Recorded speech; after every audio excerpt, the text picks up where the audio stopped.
Hi! Hi, everyone. Wow. It's a full house for a homegrown hero. I know. I'm just going to say olá a todos. Thank you so much for joining us No, to open thank the you. modem stage. No, thank you for... So the issue at hand here today is basically how has the model changed? Like, what does a model's life look like now? And you've been modeling since you were straight out of school for maybe a decade, you're saying? Yeah. So It's actually going to be... Next week, there's going to be 10 years that I won the contest here in Portugal that started all this. yeah, So exactly. It's kind of crazy that it's been 10 years. Yeah, so tell me a bit about how the role of the model has changed. Like, how have you personally kind of seen the way it's changed over time? I definitely, even in these 10 years that I've been modeling, it changed quite a lot. From the beginning to now, and when Facebook, Instagram, Twitter all came into the industry, it had a complete change how models or the industry works. Like we used to not really have a voice. We just show up at a job, look pretty, shut up, don't say anything, do your job, go home. And now you're seeing a shift where girls have a voice. I have a direct voice to millions of people, and that's very powerful. It's powerful that I can just go on my Instagram, say something, and that's going to be viewed by millions of people. And with that also comes a lot of responsibility. Yeah, it must be quite daunting as well. It's definitely has its good and bad things, definitely. But I think if you choose to focus on the good things, it's making incredible things to models nowadays. I think it's starting to really get the industry to notice that you can't just push the girls and guys around anymore, and we're starting to be looked as equals in the industry. Mm-hmm. Well, we've always been kind of, I want to say, exploited in a certain way, and we're just always you get into a job and you just have to do whatever everyone else tells you to. Yeah. And, with that kind of comes certain dangers as well. Like, if you're a powerful, well-known model, it's less likely someone will treat you badly. But if you're starting out at the beginning of your career, like, what kind of protections do you even have? Definitely. I mean, when you have such a big platform that if someone does something to you, you can just go out and publicly shaming them and taking them accountable for their actions, it's really powerful. And people maybe get a bit scared and think twice if they're going to do something to you. But then there's a change when, like, it's a new face, they feel like I have no voice, and they come to a joy and just keep being pushed around. And that's important to know that the girls, even if you feel like you don't have a voice, you really do. Posts get viral nowadays. You don't even have to have millions of followers, and posts can really reach so much if it's, the public loves a story and all stuff like that.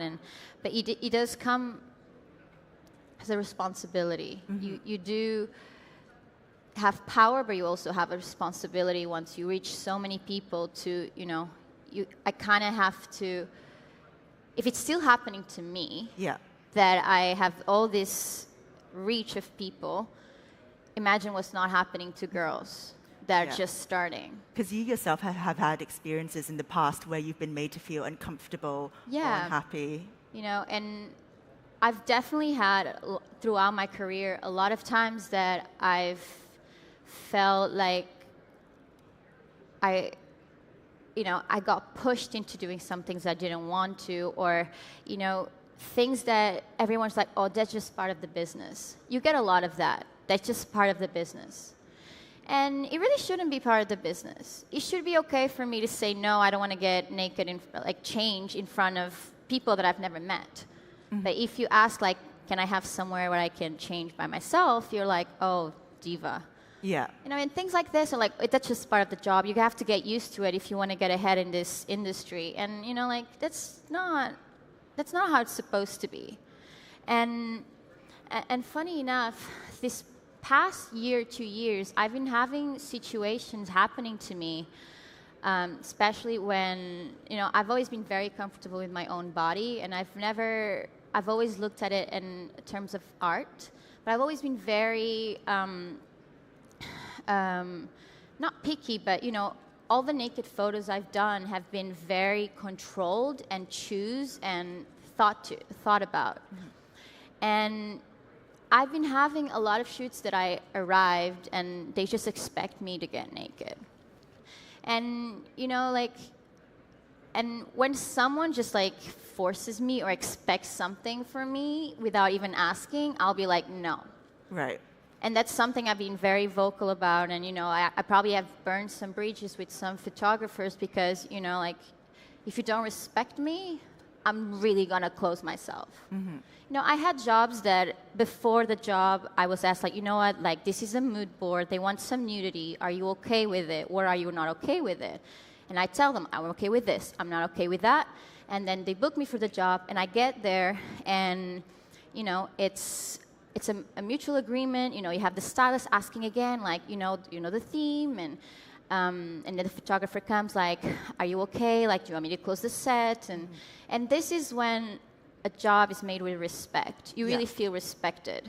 And then you have jobs where, like Louis, because I had bad experience, and I made sure that I would not get myself into the position that there was a big lack of miscommunication, and I got to the job and the photographer was expecting something and you weren't, and for that not to happen, I made sure when this option came through, I was the only way I would do it would be if there is a no nudity agreement, especially knowing the magazine. And I knew the photographer, I've worked a lot with him, I had a good relationship with him, and I knew I could trust him.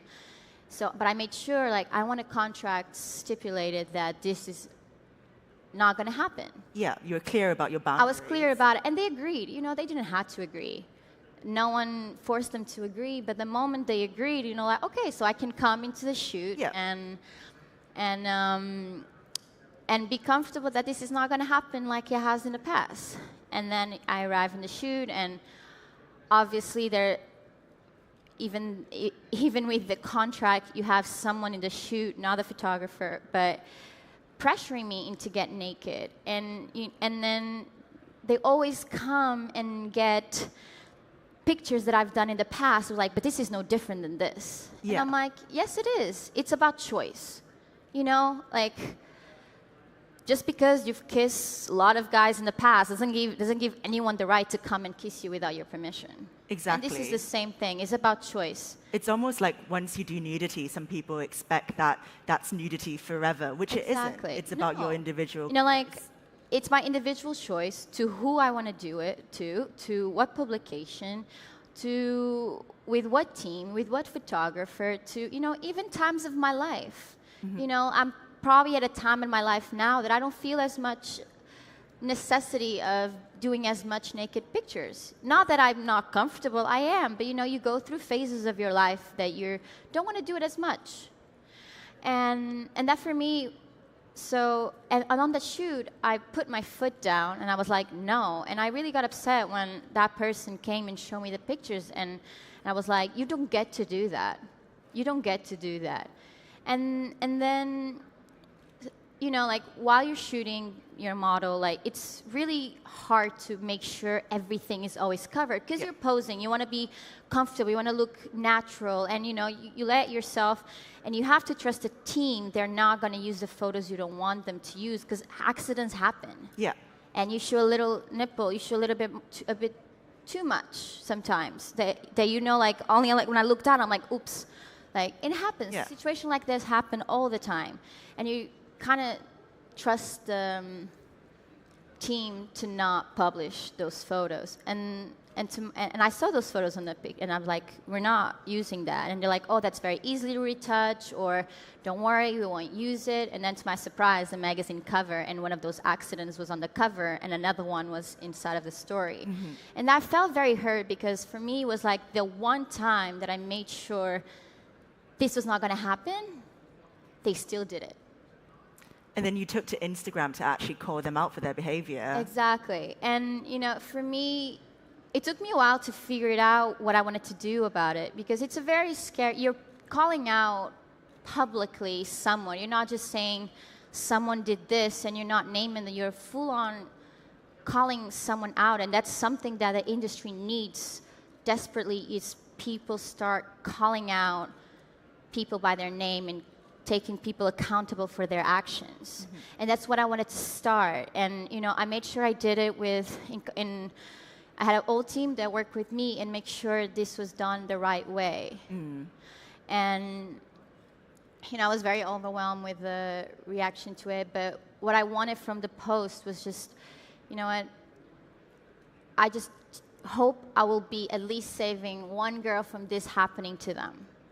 Because I got so many texts and comments from friends of mine and colleagues saying, oh my God, thank you so much for talking, this has happened to me. And it makes me think, if people were more vocal about, maybe this would have happened to me. Yeah.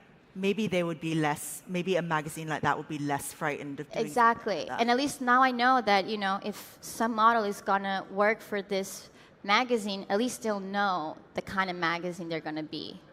They're not gonna respect you, and at least you can make your own choice about it. But at least I hope people will be more informed about how at least this particular one does. And I think that's really the power of social media and Instagram, right? It could so easily just be selfies of people looking cute, but when something serious and interesting is actually posted, it can cause waves. Definitely. Instagram is great. Everyone likes to post selfies and, all these beautiful places we go, but I think it's the powerful of me being able to call out someone and, they'll be accountable for their actions, and it really will start changing. At least I really do hope so. And that's the power it got. It just gave back to models. They have that power now. They can't just push you around, do whatever, force you to do whatever, because you have the voice to go on social media and tell them this is not right, and this is not okay. And this is what happened. Be careful. Don't let this happen to you. And once that starts, it's a big change in the industry that's about to happen. Do you get the feeling that a lot of models or women in the industry are quite fed up with the way that things have been? Definitely. I mean, I'm definitely fed up, and I'm in a great position in the fashion industry, so I can't even imagine all these new girls that are just coming in. Especially when you're a new face, it's really, there's a lot of shit you go through. It's a lot. Yeah. And underage girls being forced to do topless photos, underage girls being sexualized very early, and even older girls being bullied into get naked, and it doesn't need to be like that. It can be a collaboration. If you go into a shoot and the photographer, the makeup artist, the stylist, they're all collaborating together, why can't a model? Why does the model has to be the one to shut up and do everything? Why can't she bring something to the table? Why can't she give her opinion without being called complicated to work with, or troublesome, or troublemaker, or and that's something. It's not just in the fashion world. Every woman, when they just speak out for themselves, is just oh, she's a feminist. Yeah, here she goes again. Just oh, there she goes again. She's a troublemaker. And when a guy speaks up for themselves, it's, oh my God, it's so inspiring. And it shouldn't be like that. And the funniest thing, we're probably the only industry in the world where actually women make so much more money than men. The disparity is insane, and still we are still so exploited in the industry. We're still not respected, and you have to start asking why. What do you think needs to change in the industry for women to actually get the respect that they're due, not just the money? Yeah, I think definitely taking people accountable for their actions, mostly that, and people and start not just close an eye and just pretend that didn't happen.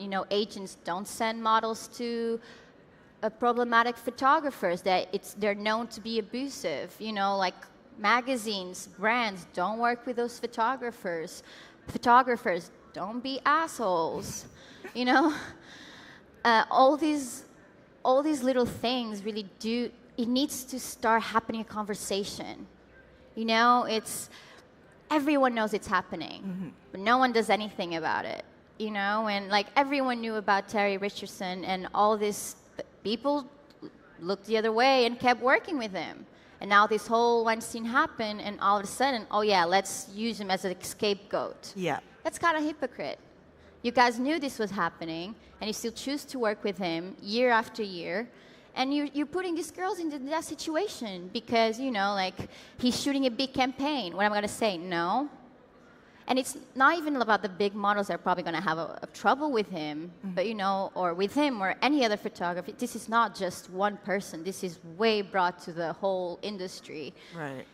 And it's not even about the job itself. It's the go-sees. It's the castings. They're not monitored. They just, you know, you go at 6 p.m. to a photographer's house, do a go-see, you know, and just you. And what back can that happen, right? And when you're young and you're new to the industry, exactly, you just assume maybe this is how things are supposed to be? Exactly. Like, I started traveling when I was about 19. I was very well educated, and I'm a very opinionated person, and I have a very good perspective how things are. And still things I would be like, is that normal? Is that not normal? So imagine what a 14, 15-year-old that doesn't know better, that's there probably alone, the parents aren't there, how easy they can be pushed. How easy they'll just like, don't even know what to react. Now I'm 26 and I can be like, no, like, I'd rather never work with you again, even that's gonna hurt my career, than break my values. I know that. What do you think, so for people in the fashion industry watching this right now, what is like the one thing that they could do to make the situation better for models, both young and established like yourself? I think, to models or? To models, yeah. I think it's important to really stay true to yourself and don't be pushed around. Don't be scared to say no. I think that's the most important thing. And, you know, you're going to be branded as difficult. You might lose some jobs, but I do think the industry's starting to walk on the right direction. And I think it really, if everyone starts, you know, staying true to themselves and like saying that, you know what, this is not okay. I deserve better than this. And talk to your agents, you know, and really, and if they don't listen, you know, like, yell at them.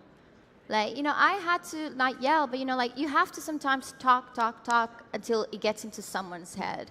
And I guess the great thing is the more people start talking, the less it's troublesome and difficult. And the more people start talking, like I said, it's kind of creates a bit of fear. And fear sometimes maybe it's good for the industry to be a bit scared that they just can't just do whatever they want.